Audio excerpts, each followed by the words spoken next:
इस वक्त अभिनव का चेहरा गुस्से से थरथरा रहा था। ईशान ने कहा, मैं बाहर वालों के लिए तुमसे लड़ नहीं रहा, लेकिन मुझे लगता है कि तुम अब ज्यादती कर रहे हो। ये कहते हुए ईशान सानिया के पास गया और उसे उठाते हुए बोला, जब तक तुम मेरे साथ हो अभिनव तुम्हें कुछ नहीं कर सकता। ये सुनकर सानिया के दिल में हलचल होने लगी। ईशान को लेकर उसकी सोच बिल्कुल बदल गई थी। तब ईशान ने उसकी आंखों में देखते हुए कहा, जब मैंने पहली बार तुम्हें देखा था तभी मुझे तुमसे प्यार हो गया था। दुनिया की नजरों में भले ही मैं कुछ भी हूँ, लेकिन तुम्हारी नजरों में मैं एक अच्छा इंसान बनना चाहता हूँ। ये सुनकर सानिया के शरीर में एक कपकपी दौड़ गई और उसने ईशान का हाथ थाम लिया। प्रभाकर को यह सब कुछ पसंद नहीं आ रहा था, क्योंकि वो जानता था कि ईशान का फैमिली स्टेटस अभिनव जितना नहीं था, और तो और ईशान ने खुद ही अपना फैमिली नेम भी छोड़ दिया था। लेकिन इस वक्त वो चुप रहने पर मजबूर था। तभी ईशान ने सानिया के कंधे पर हाथ रखते हुए कहा, अभिनव, सानिया आज से मेरी है और उसकी सारी जिम्मेदारी मैं लेता हूँ। सानिया के दादाजी ऑलरेडी 1 बिलियन दे रहे हैं ना। अगर तुम्हें इसके बाद भी कोई कमी लगे तो तुम बेशक मेरी जान ले लो। ये सुनकर तो सानिया बिल्कुल ही ईशान के प्यार में गिर गई। कमरे में कुछ पल तक सन्नाटा रहा, लेकिन फाइनली अनन्या ने धीमे से कहा, अभिनव, अगर ईशान सानिया की जिम्मेदारी लेने को तैयार है तो फिर तुम्हें भी इस मामले को छोड़ देना चाहिए। ये सुनकर अभिनव ने कहा, ठीक है। अभिनव के मुंह से ये बात सुनते ही प्रभाकर खुशी और एक्साइटमेंट से तुरंत आगे बढ़ा और बोला, thank you mister Abhinav, thank you very much. और सानिया की तरफ देखते हुए बोला, चलो यहाँ से। ईशान अभिनव को आंख मारते हुए मुस्कुराकर सानिया के पीछे पीछे बाहर निकल गया। उन लोगों के बाहर निकलते ही अनन्या ने एक गहरी सांस छोड़ी और बोली, आप लोग भी हद करते हैं। तभी हंसराज जोर से हंसते हुए बोला, अगर अभिनव ये सारी एक्टिंग सीरियसली नहीं करता तो मजा कैसे आता। वैसे भी हमें ना उनके पैसों से और ना ही उनकी माफी से कोई फर्क पड़ता है। बस थोड़ी देर का एंटरटेनमेंट हो गया, अच्छा है। और आगे से प्रभाकर भी ध्यान रखेगा कि अभिनव से उलझना कितना खतरनाक हो सकता है। फाइनली अभिनव ने अपने कंधे स्ट्रेच करते हुए कहा, हंसराज जी, अब मैं यहाँ से डिस्चार्ज होना चाहता हूँ। बहुत दिन हो गए, मुझे वापस अपने काम पर लगना होगा। हंसराज और अनन्या दोनों एक साथ ही उसे कुछ दिन और रेस्ट करने के लिए कन्विंस करना चाहते थे, लेकिन तभी अभिनव ने कहा, मैं आराम से नहीं बैठ सकता। इस वक्त न जाने अम्मा जी और उनके पोते मेरे खिलाफ कौन सी चाल चल रहे होंगे। अभिनव की ये बात सुनकर हंसराज और अनन्या दोनों ही चुप रह गए। दूसरी तरफ एक बहुत बड़े से खाली फाइटिंग एरिया के बीच में एक अकेला आदमी शांति से खड़ा था। उसको चारों तरफ से 10-12 काले नकाबपोश लोगों ने घेरा हुआ था। अरीना के सामने वाली ऊपरी रो में अम्मा जी, ऋषिराज और पुखराज के साथ बैठी हुई थी और उन तीनों का ही ध्यान फाइटिंग स्टेज की तरफ था। स्टेज के बीचों बीच अधिराज शांति से खड़ा था। उसके हाथ उसकी पीठ के पीछे बंधे हुए थे और उसकी आंखों पर पट्टी भी बंधी हुई थी। उसे घेरे हुए नकाबपोश अपने हाथों में धारदार हथियार लिए हुए थे और लड़ने के लिए बिल्कुल तैयार लग रहे थे। अधिराज ने हवा में कुछ सूंघते हुए कहा, लेट्स फाइट। जैसे उसके मुंह से ये शब्द निकला, अचानक ही सारे नकाबपोश किलर्स ने एक साथ उसके ऊपर हमला कर दिया। लेकिन अधिराज बिल्कुल शांत था और वो स्मूथली सभी हथियारों को डॉज करते हुए अपने आप को डिफेंड कर रहा था। ऋषिराज अपने हाथ में स्टॉप वॉच लिए बैठा था और धीरे से बोला, अधिराज के हाथ बंधे हुए हैं। उन खूंखार किलर्स को 1 मिनट के अंदर हराना इम्पॉसिबल है, बल्कि हराना तो दूर, मुझे तो लगता है कि 1 मिनट तक सर्वाइव करना भी बहुत डिफिकल्ट है। लेकिन तभी उसे फाइटिंग स्टेज की तरफ से जोरदार चीख सुनाई दी। जैसे उसने स्टेज की तरफ देखा तो सामने पहले ही 3 किलर्स जमीन पर गिरे हुए थे और उन तीनों के ही माथे फट चुके थे और उनकी लाशें बेजान सी जमीन पर गिरी हुई थी। अधिराज के चेहरे पर एक मुस्कुराहट थी और उसके माथे पर भी हल्का सा खून लगा हुआ था, लेकिन वो उसका अपना खून नहीं था।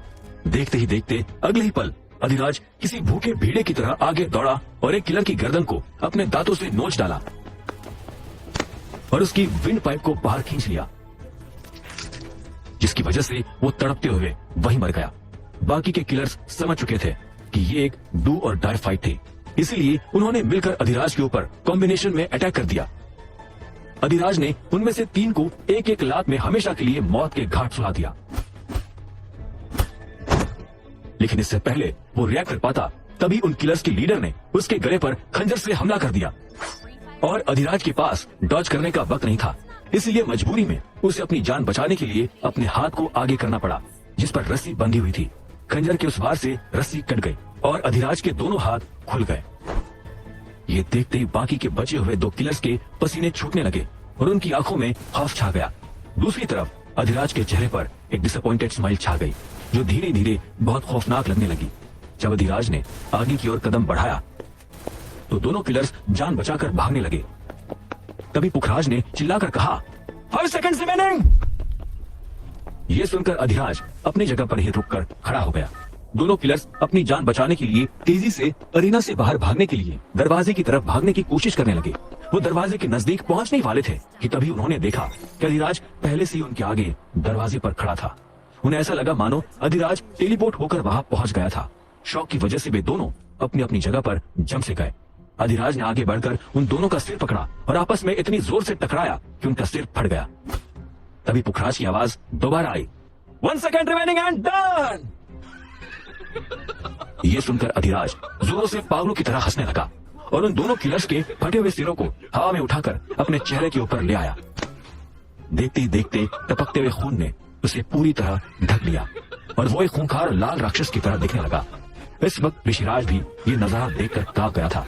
उसने नोटिस किया कि उसके शरीर के रोंगटे खड़े हो चुके थे और उसका सारा बदन अपने आप ही कांप उठा था। लेकिन बगल में बैठी हुई अम्मा जी के चेहरे पर एक प्राउड स्माइल थी। अम्मा जी पुखराज और ऋषिराज के साथ चलते हुए अधिराज के पास पहुंची और बोली, इम्प्रेसिव, एब्सोल्युटली ब्रेथटेकिंग। लेकिन अधिराज, बेकार में वक्त गंवाने से कोई फायदा नहीं है। सपोले का फन वक्त से कुचल देने में ही फायदा है। ऐसा न हो कि कल को अभिनव बड़ा सांप बनकर हमारी छाती पर लौटने लगे। अधिराज इस वक्त मानो किसी ट्रांस में था और सरसराती हुई आवाज में बोला, इट्स टू इजी। मैं बहुत बोर हो चुका हूँ। मुझे थ्रिल चाहिए और वो थ्रिल अभिनव फिलहाल मुझे नहीं दे सकता।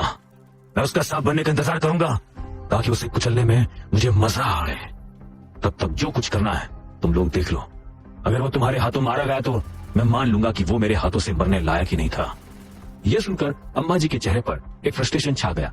तभी पुखराज ने मुस्कुराते हुए कहा, अगर ऐसा है तो अम्मा जी, मुझे लगता है कि इस वक्त हमें टोरंटो की कपूर फैमिली से मिलना चाहिए। वहां से एक इंटरेस्टिंग खबर मिली है। अम्मा जी ने एक डिसमिसिव टोन में कहा, लेकिन उससे हमें क्या फायदा होगा। तभी पुखराज किसी शातिर लोमड़ी की तरह मुस्कुराते हुए बोला, फायदा होगा। मेरे हाथ में तुरुप का इक्का है जिसे खास तौर पर मैं टोरंटो से बचाकर लाया हूँ। ये कहते हुए उसने एक अंधेरे कोने की तरफ इशारा किया। तभी अचानक एक लड़का चलता हुआ आ गया, लेकिन उसका चेहरा अंधेरे की वजह से नहीं दिख रहा था। उस लड़के को देखकर अम्मा जी के चेहरे पर एक मुस्कुराहट छा गई और वो खुश होकर बोली, ठीक है, टोरंटो का प्लान एग्जीक्यूट करते हैं। ये कहते हुए वे सभी लोग एरेना से बाहर निकल गए, लेकिन अंधेरे में खड़ा हुआ लड़का अभी भी वहीं पर खड़ा था। उसके हाथ में ओझा फैमिली की एक तस्वीर थी। उसने उस फोटो को ऊपर उठाया और तभी उसकी आंखों में से आंसू बहकर फोटो के ऊपर टपकने लगे। अगले ही पल वो लड़का एक कदम आगे बढ़ा और आखिरकार उसके चेहरे पर रोशनी पड़ी। वो लड़का और कोई नहीं बल्कि अभिनव का हमशक्ल था, ओझा फैमिली का इकलौता सर्वाइवर। उसकी आंखों में इस वक्त गुस्से और नफरत के भाव झलक रहे थे और वो मुट्ठी भींचते हुए बोला, अभिनव गढ़वाल, जिस तरह मैंने अपना परिवार खो दिया, तुम भी अपना परिवार खो दोगे। दूसरी तरफ अभिनव आखिरकार डिस्चार्ज होकर अपने घर पहुंच चुका था। तभी उसे ईशान का मैसेज आया, अभिनव, मुझे ऑल द बेस्ट बोलो। शायद आज मेरी सानिया के साथ लकी नाइट होने वाली है। मैं कल आकर तुम्हें सारी डिटेल्स बताता हूँ। बाय। ये पढ़कर अभिनव एक पल के लिए शॉक रह गया, लेकिन उसने तुरंत रिप्लाई दिया, गेट लॉस्ट, और फोन जेब में रखकर घर में एंटर कर गया। घर में मौजूद भारती को किसी ने भी ये नहीं बताया था कि अभिनव इतने दिनों से बुरी तरह घायल होकर हॉस्पिटल में भर्ती था। उसे यही लग रहा था कि अभिनव किसी बिजनेस के काम से बिजी था, इसलिए घर नहीं आ रहा था। अभिनव को देखते ही वो डांटते हुए बोली, माना कि काम जरूरी है, लेकिन हेल्थ इज वेल्थ। देखो कितना कमजोर हो गए हो। क्या तुम्हें घर आने की भी फुर्सत नहीं मिलती? हाँ? अभिनव ने मुस्कुराते हुए कहा, हाँ, मैं बिल्कुल ठीक हूँ। अब आपके हाथ का खाना खाऊंगा तो फिर मोटा हो जाऊंगा। भारती ने मुस्कुराते हुए कहा, ठीक है, अभी जाकर आराम करो, मैं तुम्हारे लिए गर्मा गर्म खाना तैयार करती हूँ। ये सुनकर अभिनव ऊपर अपने कमरे की तरफ चला गया और भारती किचन की ओर। तभी अनन्या, जो कि भारती की मदद करने के लिए उसके पीछे पीछे आने लगी थी, से भारती ने कहा, तुम यहाँ नहीं, अभिनव के पास जाओ, उसका ख्याल रखो। अनन्या ने कहा, पर मैं आपकी हेल्प कर देती हूँ ना। भारती ने उसे किचन से बाहर धक्का देते हुए कहा, तुम वैसे इतने दिनों से उसका ख्याल रख रही हो, अब मुझे भी थोड़ा अपने हाथ का खाना बनाकर खिलाने दो। जाकर उसके साथ आराम करो। ये सुनकर अनन्या शर्माते हुए अभिनव के पीछे पीछे उसके कमरे में चली गई। अनन्या को ऊपर जाते देखकर हंसराज मुस्कुराकर बोला, सारी माताएं आखिर एक जैसी होती हैं। भारती, तुम क्या उन दोनों की शादी होने से पहले ही दादी बनना चाहती हो? भारती ने हंसराज के सर पर हल्का सा बेलन मारते हुए कहा, क्या बकवास कर रहे हो तुम? क्या वो दोनों थोड़ा क्वालिटी टाइम स्पेंड नहीं कर सकते हैं? हंसराज को उम्मीद नहीं थी कि वो इस उम्र में बेलन से मार खाएगा और डर से चिल्लाते हुए अपना सर सहलाकर बोलेगा, मेरा मतलब वो नहीं था। भारती ने बेलन दिखाते हुए कहा, चुपचाप जाकर बैठ जाओ, मैं अभी खाना बनाकर लाती हूँ। ये सुनकर हंसराज बिना कोई आवाज किए चुपचाप सोफे पर जाकर बैठ गया। अभिनव के रूम में अनन्या ने अभिनव को सहारा देते हुए बिस्तर पर लिटा दिया, लेकिन तभी अभिनव ने उसका हाथ जोर से खींचा और वो भी बिस्तर पर अचानक गिर गई। अभिनव की हरकत की वजह से अनन्या ब्लश करने लगी और शर्माकर बिस्तर से उठने की कोशिश करने लगी। तभी अभिनव ने उसको कमर से पकड़ लिया और बोला, आज तुम कहीं नहीं जा सकती। I really missed you. जानती हो, तुम्हारे बगैर मुझे अकेली नींद नहीं आती। अनन्या ने मुस्कुराते हुए कहा, तो फिर जल्दी से मुझसे शादी कर लो और मैं हमेशा के लिए तुम्हारी हो जाऊंगी, लेकिन आज नहीं। ये कहते हुए वो दोबारा उठने की कोशिश करने लगी, लेकिन अभिनव ने अपनी पकड़ ढीली नहीं की और बोला, मैं जानता हूँ कि तुम शादी से पहले मेरे पास नहीं रहना चाहती। आई रिस्पेक्ट दैट, लेकिन क्या सिर्फ आज थोड़ी देर के लिए तुम मेरे पास नहीं सो सकती? आई प्रॉमिस, मैं कुछ नहीं करूंगा। अनन्या शर्माते हुए अभिनव को कोहनी मारकर खुद से दूर करते हुए बोली, पक्का? अभिनव ने प्लेफुली कहा, पक्का पक्का प्रॉमिस। ये सुनते ही अनन्या अभिनव के बाहों में घुस गई और वे दोनों गहरी नींद में सो गए। काफी देर के बाद जब भारती ने उन्हें आवाज लगाई तो अनन्या की नींद खुल गई और वो टाइम देखते हुए बोली, अभिनव जल्दी उठो, बहुत लेट हो गया है, चलकर डिनर करते हैं। अभिनव जो अभी भी नींद में था अनन्या को अपने पास खींचते हुए बोला, बस 5 मिनट और। अनन्या ने अचानक दरवाजे की तरफ देखते हुए कहा, आंटी आप अंदर कब आई? ये सुनते ही मानो अभिनव को बिजली का झटका लगा।